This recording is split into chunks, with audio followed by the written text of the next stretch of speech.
In the State of the Union, I thought was especially addressed to his fan base. That was his hour and 47 minutes presentation. Look at me, constantly reminding people that this is his reality, insisting on his own fabulousness. The country is not in good shape. So it's as though there's an acknowledgement that the movie is a stinker, but you're going to go see it anyway because Donald Trump is the star. Michael. Joanna. I forgot your name for a second. I literally forgot your name. Literally, that is not a great way to start the podcast. I was going to start with a word cloud, and we can choose a word out of the cloud. Iran, Epstein, Bill Gates, the Clintons, State of the Union, J.D. Vance, Minneapolis, Medicare. I could go on.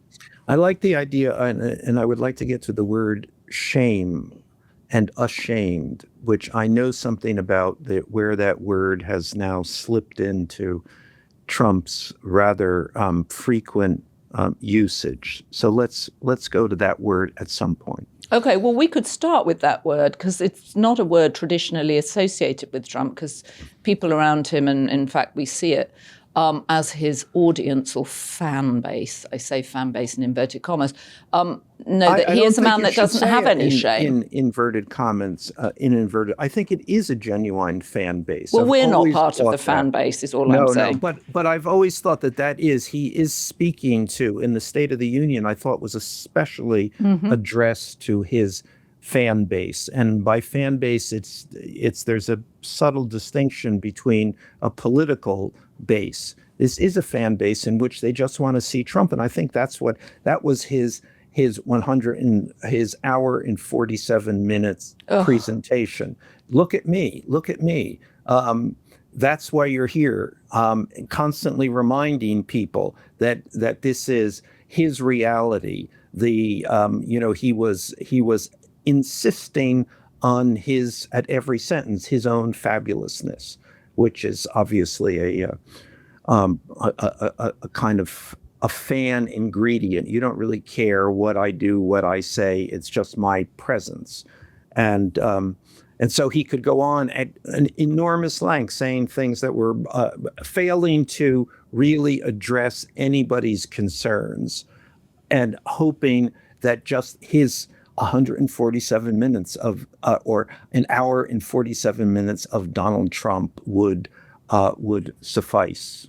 Yeah, and you could see how much he was enjoying himself. I mean, that's the thing too. He's got everything he wants. He's at the center of the world. He's got an audience looking at him. No matter that the Republican members of Congress are all on the edge of their seats about whether or not they can pull off a victory in the midterms.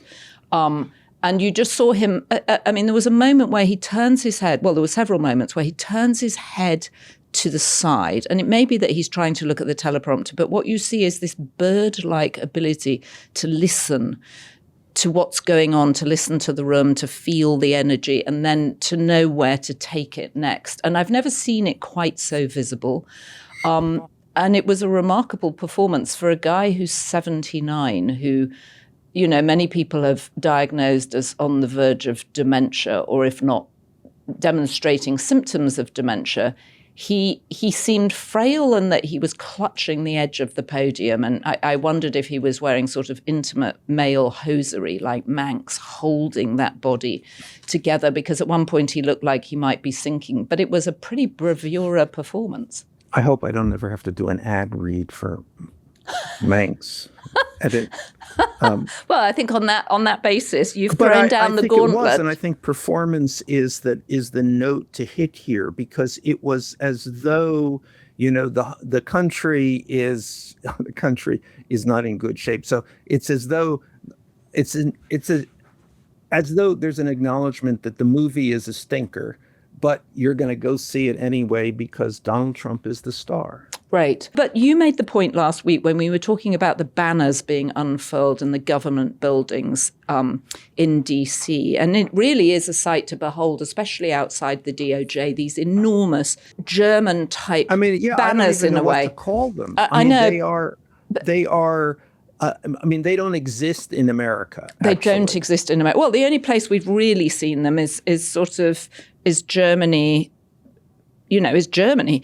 But I thought your point that actually this is more what you're likely to see outside a concert hall when Taylor Swift is playing was a better observation. And I was thinking about the enormous amount of time he spent in Hollywood where those posters are everywhere. And if you haven't been to Hollywood, it's hard to appreciate the size and the impact of those posters of people's faces, especially slapped on the side of studios. So when that's what it feels like. On Sunset Boulevard, and that's a kind of funny part of the economics of movie making, because these are totally irrelevant to the success of a movie, but they are done by the studios to please the stars, right? Which is similar to what's going on now.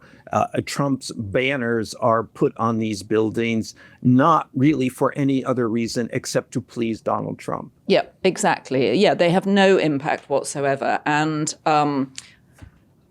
we assume they have no impact, but that's what it feels like, and this sense of him as a performer. And as you also pointed out last week, he's always better when his back is against the wall. So the polls are dreadful.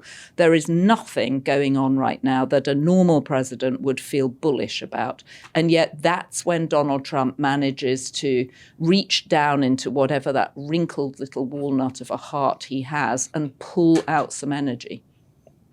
Yeah, no. He is obviously always in the best position when he has clear enemies. And he is. But the interesting thing, though, about this particular moment of Trump being down is that I don't think he has yet identified that enemy. It was the Supreme Court. Then clearly during the speech, it was the Democrats. Mm-hmm. And actually, I can come back to this word ashamed, because last week when the court decided against his assumption of great power with regard to the tariffs, Trump said, and particularly the conservative justices should be ashamed of themselves. They should be ashamed in front of their families.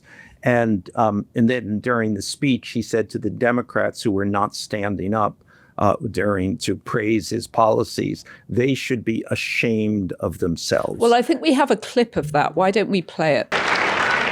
Isn't that a shame? You should be ashamed of yourself not standing up. You should be ashamed of yourself. So this word ashamed came in within days of two uses within days of each other. Now, Trump's word choice is always pertinent because there are so few of them. He doesn't have. He has an incredibly limited vocabulary.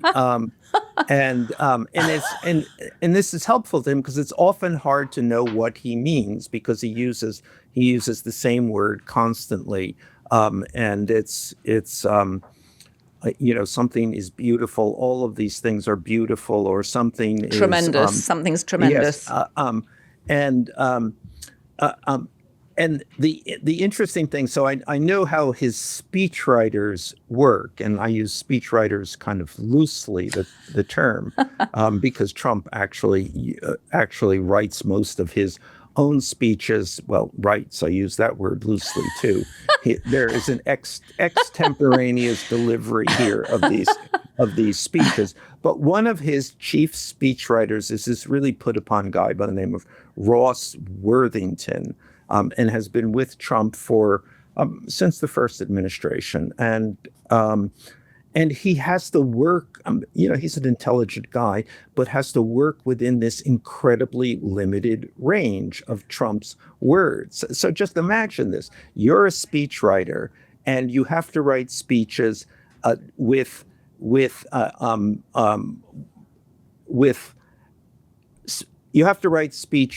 in which you can only use this limited collection of words.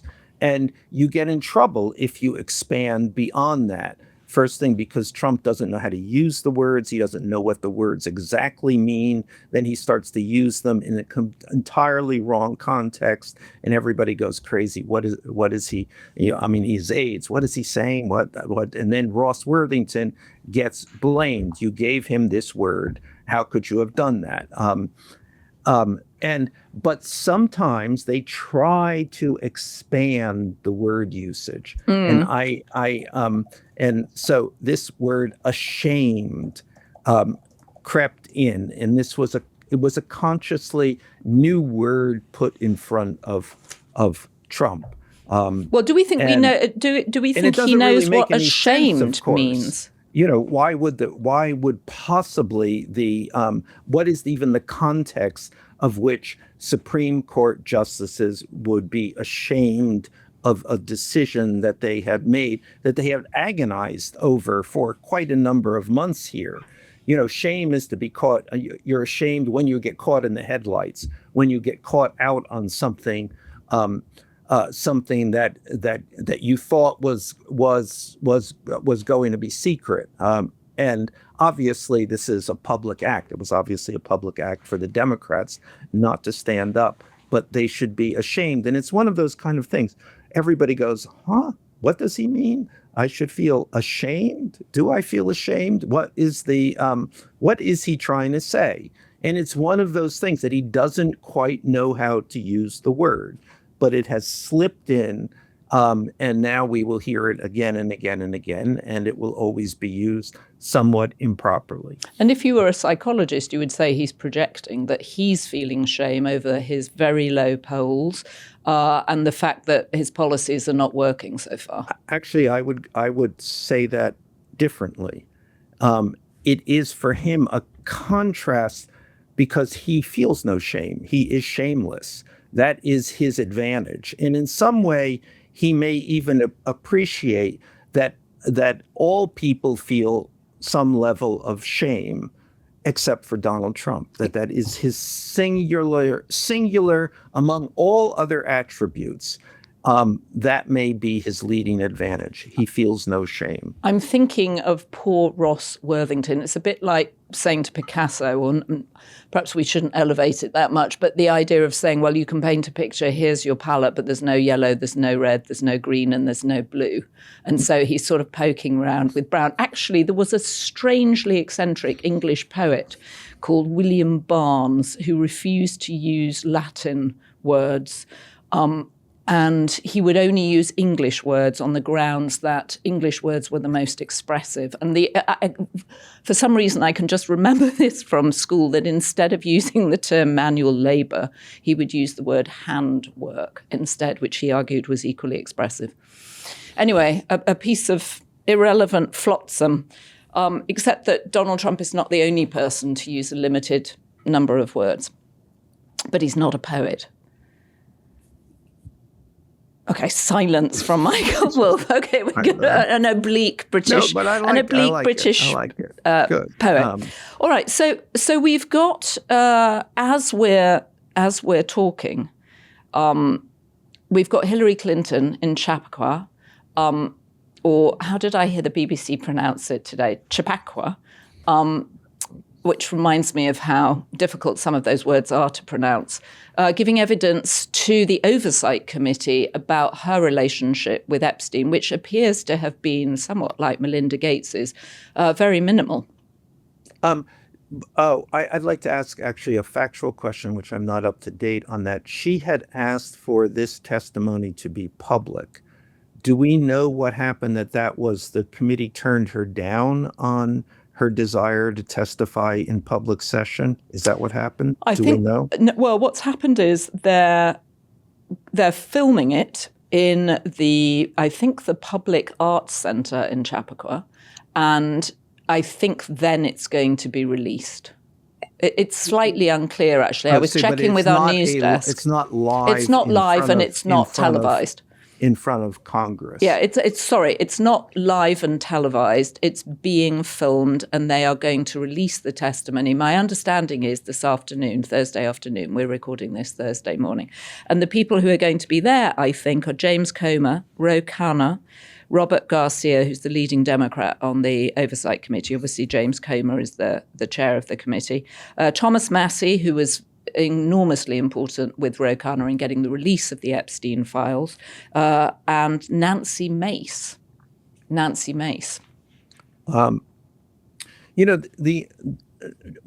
here's a slight digression, that there is now a resistance on the part of almost everybody, either side, to testify in front of Congress, because which used to be regarded as a reasonable investigative body. Mm-hmm. And now all testimony is filtered through a political lens. It is always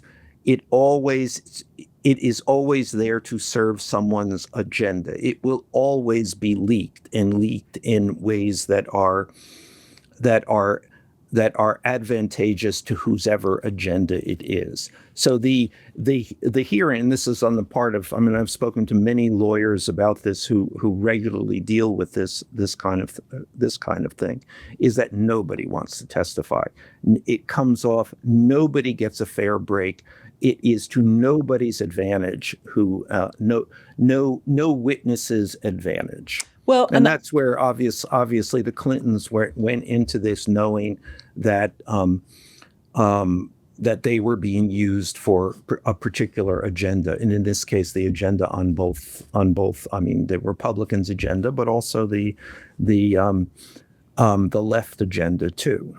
Well, and I think these hearings are also being used to pump the social media accounts of Congress people, right? So, absolutely. You think of AOC, you think of Jasmine Crockett, that this is all about the politician grandstanding, and it's stuff they can put out immediately on social media to make it look like they're tough or smart or aggressive with the people who are coming in front of them.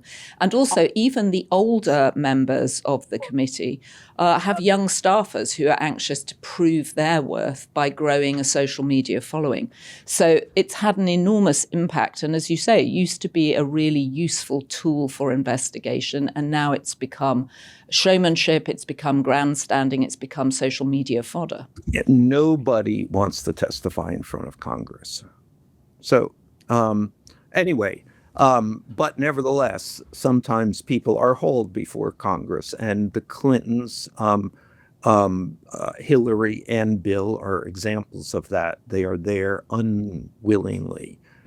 And also you said it's political. It's obviously political. They had written an 8-page letter to the committee outlining, they say, everything they knew, that they'd answered the questions that the committee wanted to know. Lots of people the committee have approached have said, here's what I know, and that's been fine for the committee. But obviously these are two high-profile witnesses. They're trophies for the Oversight Committee to bag, and that's what's going on. That said, I'm completely riveted to know what Bill Clinton in particular is going to say, because we've seen the pictures of him. So how is he going to explain those?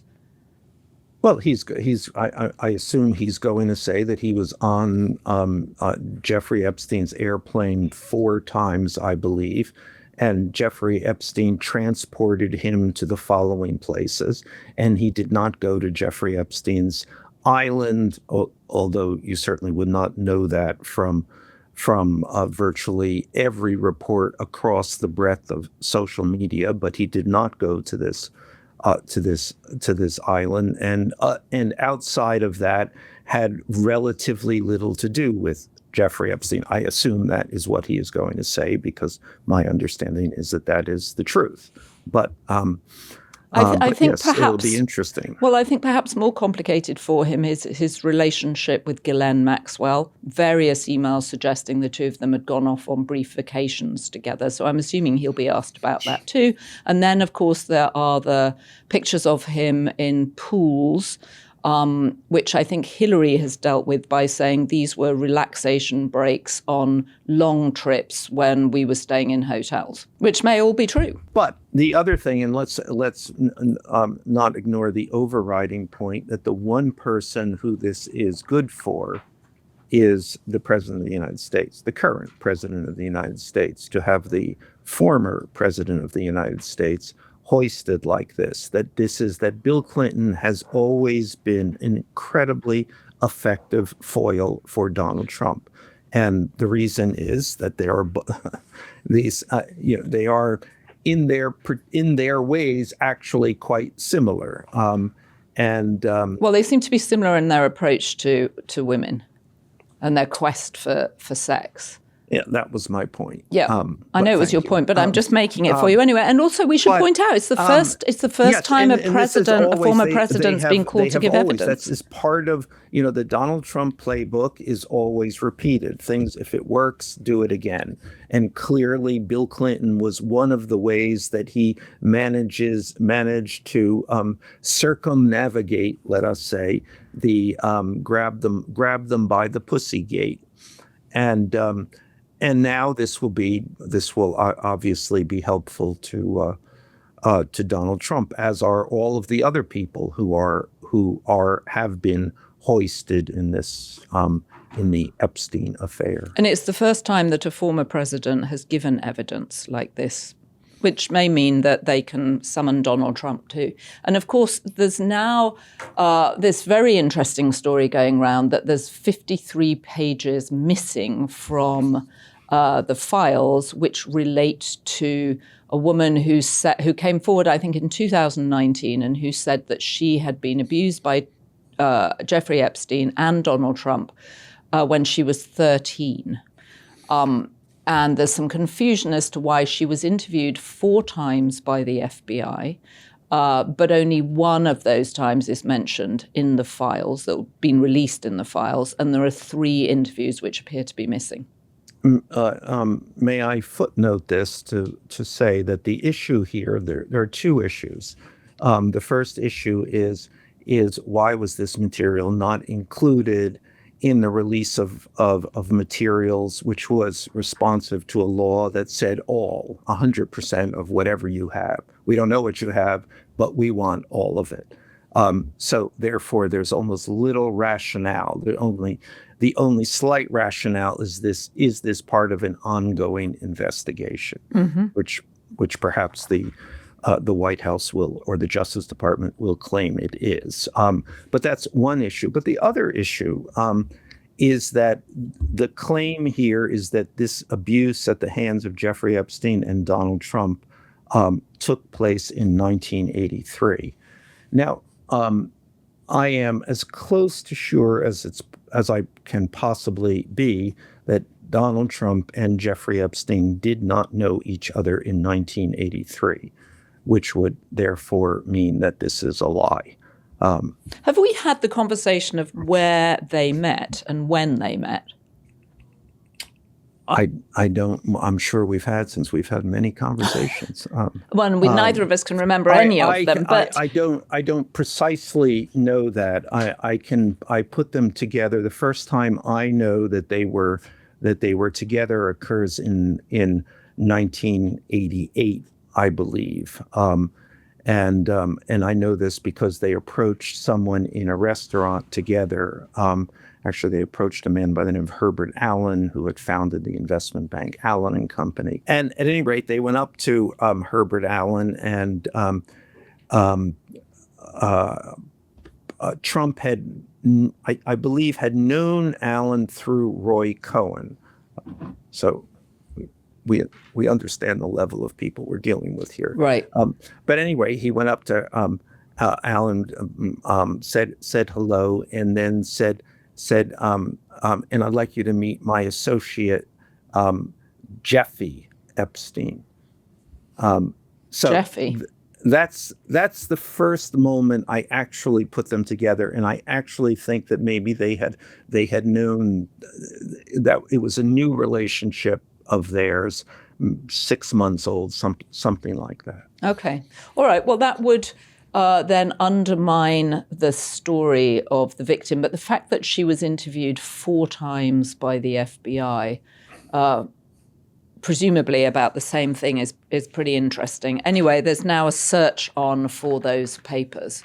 And of course, the Epstein story has now gone global. I mean, the Norwegian police have opened an investigation into the former Prime Minister of Norway, who was a former head of the Council of Europe, I think. And he, as we mentioned before, was introduced to Jeffrey Epstein by Ter Rod Larsen, who is the diplomat that, they wrote the play Oslo about. The head of the World Economic Forum, Davos, always at the center of things, has had to step back because of his relationship with Jeffrey Epstein. Larry Summers has resigned from Harvard over his relationship with Jeffrey Epstein. Larry Summers always seems to be resigning. He's resigning, he's stepping back. Who knows what he's doing? He's doing a lot of fancy footwork there. Yeah, and remember, long ago, he was the president of Harvard and had to resign from being the president of Harvard out of an issue unrelated to Epstein. Well, sort of tangentially related to Epstein, because he suggested that women weren't as good at science as men were. And then we've had a Nobel Prize-winning professor. Well, so that's only related to Epstein in terms of the fact that was about women and Epstein is about women. Other than that, there is no connection. No, I'm just thinking about their opinion about women and that women were somehow used to be decorative objects and for sex, but didn't appear to have any kind of... I'm pushing back slightly on the idea that everything connects to Jeffrey Epstein. But now, at this point, we certainly believe everything is connected to Jeffrey. Well, what started as a conspiracy and everybody thought was ridiculous turns out to be taking all sorts of people down with it, including a Nobel Prize-winning scientist at Columbia this week who resigned from Columbia. So it's been another week of ripple effects, and we're still at the beginning of plowing through these 3 million files, and we've got another 3 million to come. So I thought it was very notable at the State of the Union, actually, that Kash Patel didn't get a shout out. Just talking about the FBI and Pam Bondi. Pam Bondi got a shout out. I think she got a shout out. But RFK Jr. didn't get a shout out, and Kash Patel very clearly didn't get a shout out. J.D. Vance did. And then the biggest applause in the room was for Marco Rubio. The interesting thing, and I know a little about this, how the shout-outs are positioned in his speeches. And that's specifically, he doesn't like them to be on the teleprompter because he feels that looks phony. Phony is a Trump word. And he likes to be, I like to be spontaneous. I like to call out the person I think who comes to my mind at that time, because that's the guy. I don't know what that's the guy who the crowd wants to hear. That's the guy I'm feeling. But it's a particular thing, and a thing that he is very aware of, the act of calling out someone in the crowd. But it also means that people are always expecting to be called out. And then he doesn't call them out because he decides to punish them, or, and nobody knows this, he forgets. So it's a kind of thing, and people within the White House circle try to read this often. What does this mean? Am I being punished, or did he forget? And then sometimes, to confuse things, he says to people, weren't you happy that I called you out, that I gave you an acknowledgement, when he did not? So he has not only forgotten to call someone out, but he then forgets that he didn't call them out in the speech and thinks that he has. Wow, that must be very confusing to deal with. I mean, it was really remarkable seeing his cabinet sitting there clapping. David Rothkopf in a column just said they're clapping like seals, that sort of and then standing up. I mean, it really was like the State of the Union workout. I don't know how many times, in fact, we should count how many times people stood up and clapped. But Pete Hegseth in particular looked so sort of adoring of Trump and didn't, as far as I can remember, get a personal shout out. The one that was clearly the most vivid was Marco Rubio, because Trump spent some time on him. And Marco looked both thrilled and embarrassed. He did that thing he does where he looks off in the middle distance and you can see the remainder of what's left of his soul leaving his body. And then right after that he was on camera looking at a cell phone, which tells you a lot. That he was bored and probably on Instagram looking for something and to somebody amuse had himself. texted him. Who texted him? This is another name I'm forgetting. Someone had texted him about being called out. Oh, and that's what he was looking at. Well, those poor people having to sit there. I mean, at least I could get up and walk around my living room, have several cups of tea. I mean, it was so long. And even if it did summon up all his vaudevillian energy, it just went on and on and on. The longest State of the Union, longer than Bill Clinton's. No, the last longest one was also his, and he just went beyond that.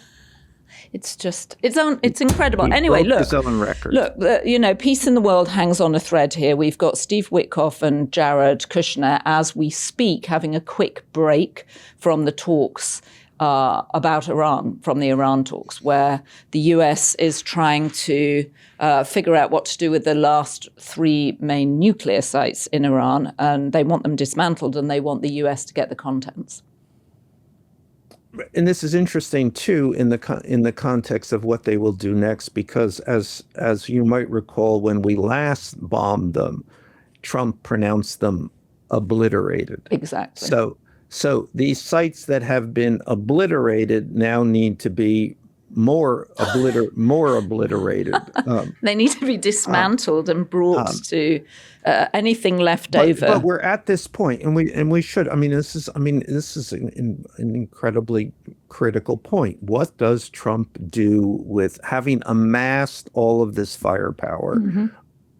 What does he do with it? And it's a kind of existential decision. Do you do as little as possible and hope to and you do as little as possible, declare victory, get out, and don't pay any price for it?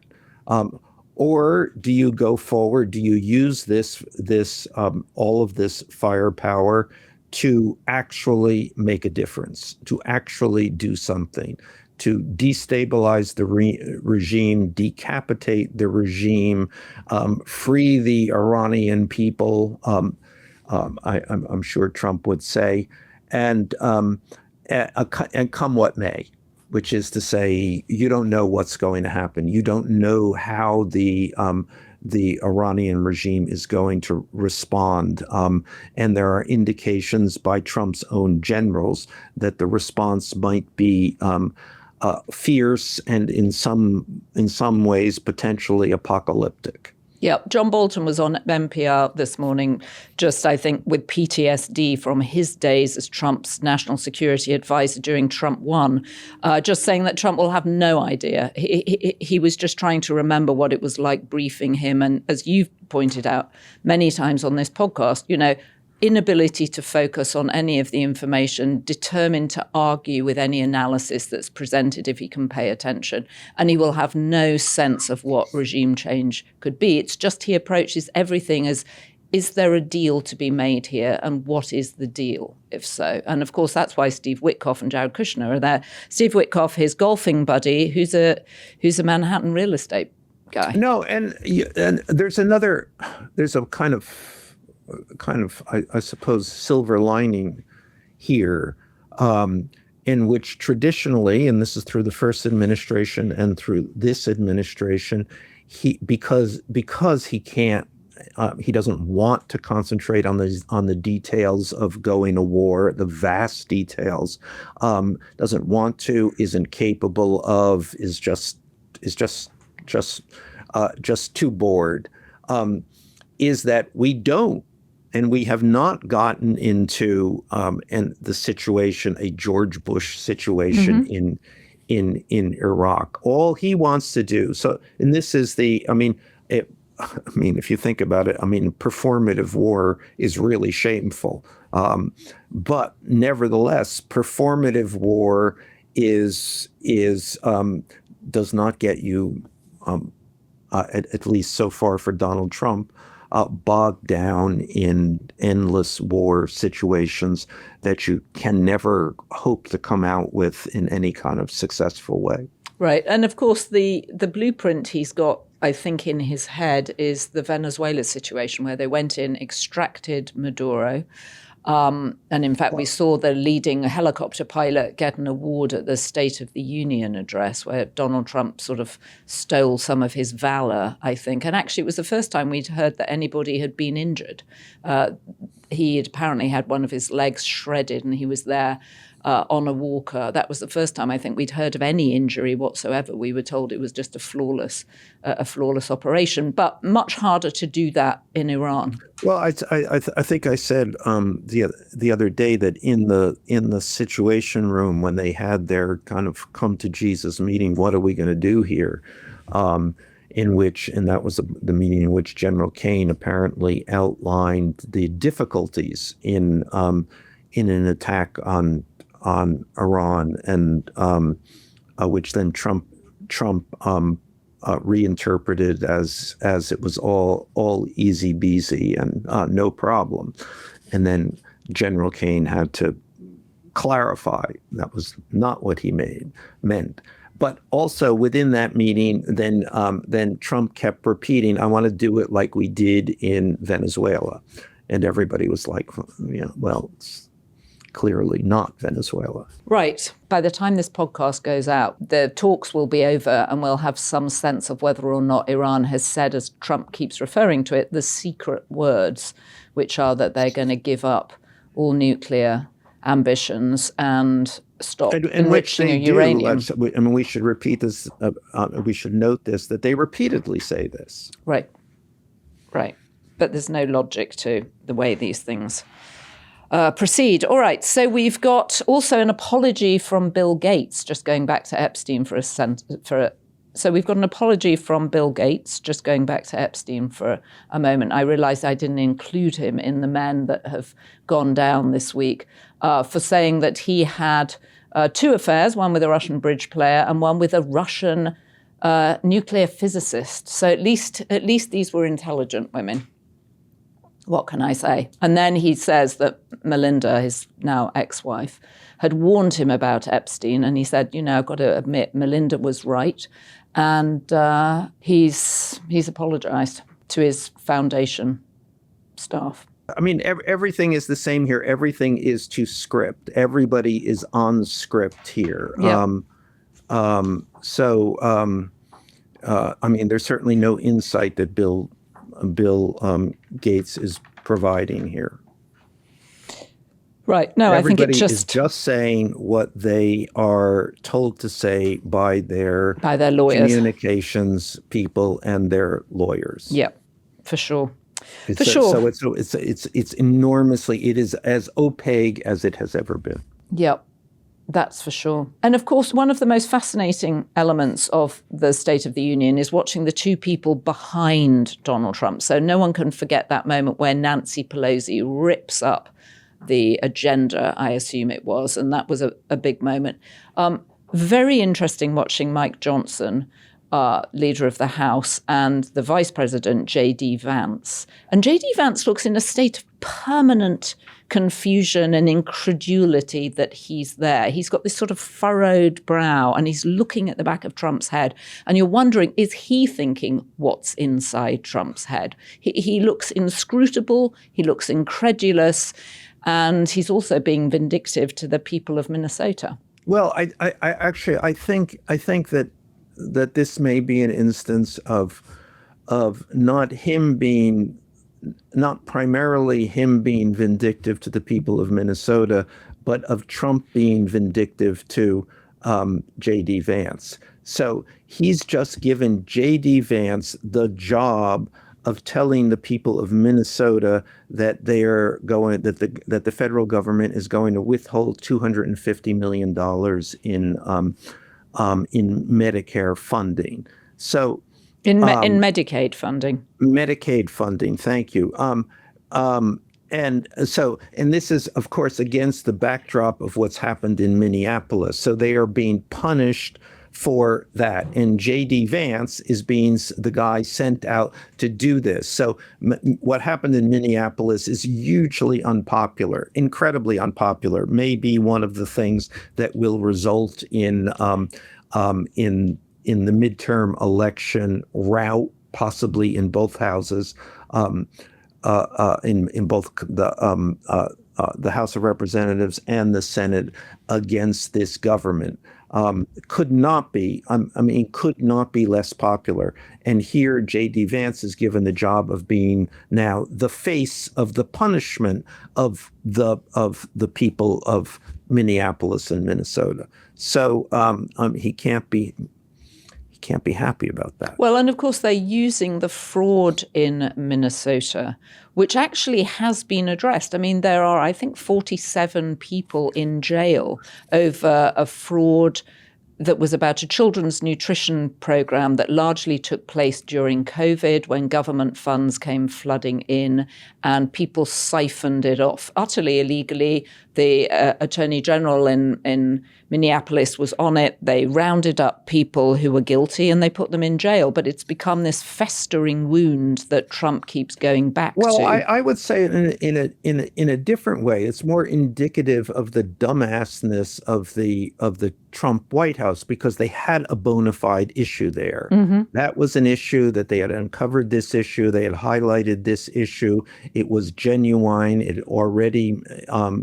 It has already meant that the sitting governor is not going to run again, and then they sent in the troops to Minneapolis and basically lost their own issue there. That became, it was the Trump White House's and ICE's misdeeds in Minneapolis became the story, instead of the corruption in Minneapolis in these programs being the story. So could no one think in a political straight line there? Apparently not. Apparently not. And Kristi Noem, who, as we know, is the head of Homeland Security, has been elbowed out of the way. Tom Homan has gone in to sort of calm the situation, has pulled a lot of the ICE troops, as it were, out. And the situation appears to be calming down, except now it feels re-inflamed. Again, another Trump home goal by J.D. Vance saying we're pulling out But they are trying to get back, and they are really, it's as though pay attention to the fact that we've killed these people in Minneapolis, and let's go back to the corruption. I mean, that was a subtext of the State of the Union, and another indicative aspect of the State of the Union. Let's see the world the way we want to see it, even though everybody else sees it differently and knows that it is differently. So. Again, the State of the Union was Trump reality, which was largely, by the way, the State of the Union is utterly perfect, and true reality, which is reflected it's reflected everywhere, but specifically in recent polls, which are devastating to Trump. I mean, and I think it's a totally fascinating moment, because it is potentially that inflection moment. He can't get anything right, and he can't even find the rhetoric now to create a kind of consistent opposition to all of these things that are going wrong on a palpable basis for most Americans. Which is why the Iran moment is so interesting. But even the Iranian moment, that is also interesting, because he doesn't know what to do here. If he goes in all likelihood, unless we do this cosmetic obliteration of what has already been obliterated. He's going to create a situation which is going to offer nothing but blowback. Americans are going to get killed. No resolution is going to be achieved. MAGA is going to be furious because he will have done what he expressly pledged not to do, never-ending wars. He will have begun one himself. Well, don't forget he's ended 42 wars. Well, all right, he says he's ended 8 wars, possibly 9. Certainly not ended the Ukraine war with Russia, which continues to hang over Europe. The 4th anniversary of the start of the war this week. A devastating report on CNN I caught with Clarissa Ward, following a train that was bringing back bodies that had been found on the front lines. Just a terrible, terrible ongoing situation that is yet to be resolved. Well, yet to be resolved. No, I mean, I think of all the things in the world, of everything that is going on, you might reasonably say Ukraine is the center of the world. I mean, this is what happens there determines the future.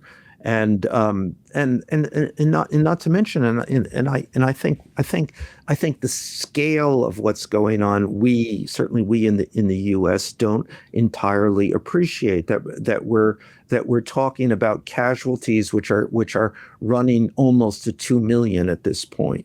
And I mean, that's on both sides of this. I mean, to devastating effect. And also the devastation of not only Ukraine, but also in ways that we don't appreciate, the devastation of Russia itself. Russia is too at a potential tipping point. Mm-hmm. I mean, we have this situation that is not sustainable for either side, and yet it goes on. And where does with the existential possibilities of both toward the greater Europe and toward Russia and Putin himself. Right. And remember that he went in and everybody assumed that this would be a very short war, that it would be a takeover and that the Ukrainians would fold very quickly. And 4 years on, Putin is hanging on, Zelensky's hanging on, and it's unclear what Trump is doing, despite his boast that he would have been able to solve it the first day. He obviously didn't do that, and now he's relying on the fact that had he been president, the war would never have happened. No, and I have actually, I was speaking to a White House person who was chortling about this and saying Trump does not like it if you bring up Ukraine. So, Michael, we have a limerick from a new writer this week. This is from Cy Campion, 4001. I'm going to read it out. It's based on our last podcast where we were talking about Prince Andrew, or the Andrew formerly known as Prince. The royals are mystical beasts, like centaurs and Catholic priests. They live in glass homes and should never throw stones, as the stones might awaken police.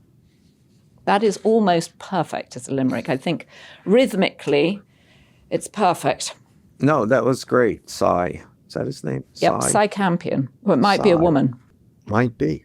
Might be. Or like William Barnes, the oblique British poet, they might never use Roman words, Greek words, Latin words. Anyway, we'll be back on Saturday to discuss Hillary and Bill Clinton's evidence to the Oversight Committee, and we may or may not be at war with Iran. Iran may already be under regime change. We don't know. Donald Trump doesn't know, and nobody else knows either. As William Goldman said, first words of his brilliant memoir, nobody knows anything.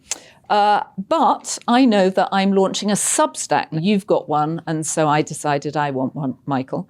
Please sign up for it if you're interested in even more Joanna Coles. Just go to beast.pub/scream. It's called Primal Scream, and it's beast.pub/scream. And Michael's Substack is called Howl, based on the poem by Allen Ginsberg. Allen Ginsberg being a poet from New Jersey. I'm telling you that because otherwise Michael will. Do you want to thank people, Michael? I'm considering, do we want to thank them? Have you had coffee today? I have. Not enough. When I just want to point out we that just run a thing. The thanks. No, it's important to say it every time. And I would like to point out that when you come into the studio, you normally drink. We always have a cappuccino waiting for you, but then you go through another large couple of cups of espresso. So probably around 8 espressos, I would say you get through. No, that's just because you gave instructions to prepare it improperly. Oh, well, then why didn't you tell me that? I have. Everyone else knows this now and has blamed the situation on you. Oh, okay, fair. Well, how many coffees do you have then? How many coffees do you have? Long coffees. Longos. Okay, and I would like to shout out, I've been trying to respond to as many comments as I have been able over the last couple of weeks. A comment from someone called Sarah McPhee, who said that she loved my messy hair, that messy hair was in. It wasn't supposed to be messy. And someone else called Dee, who said, cut your bangs, they're bloody annoying. That was a brusque email I felt to read first thing in the morning. I'm assuming that Dee, because of the use of the word bloody, is perhaps in London or in England somewhere. Anyway, I'm on my way to the hairdressers at some point this weekend, all being well. So am I. All right, see you on Saturday. So the good news is we have so many B-Beast tier members now. There are too many names to read out, and we really appreciate your support. Thanks to our production team, Devon Rogerino, Ryan Murray, Rachel Passer, Heather Passaro, Neil Rosenhouse.